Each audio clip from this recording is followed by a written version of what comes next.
আজ রাতের খাবার আমাদের হলো দুধ। আমি খাবো আম চিড়ে দুধ দিয়ে, ও খাবে আম মাখিয়ে নিয়েছে মুড়ি দিয়ে, দুধ দিয়ে খাবে। তো এটা লাল প্যাকেটের দুধ, তো এই শটটা খেতে আমার খুব ভালো লাগে। এটা আমার বরকে দেবো না, আমি খাবো।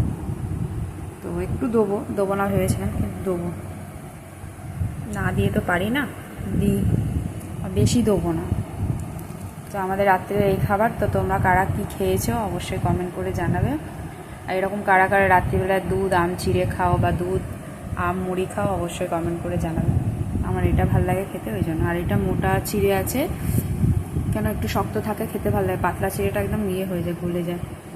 তো যাই হোক, আমাদের রাতের মেনু এইটাই। তো ভিডিওটা কেমন লাগলো না লাগলো অবশ্যই কমেন্ট করে জানাবে। আর এখানে মিষ্টি ছিল, আমার বর মিষ্টিটাও ওর মধ্যে মেখে নিয়েছে ভালো করে। আমি বললাম মিষ্টিটাও দিয়ে দেবো, ওই জন্য। তো চলো খাই। আর খেয়ে অবশ্য আমি আম আর চিড়ে একটুখানি দেখেছি, খুব ভালো লাগছে।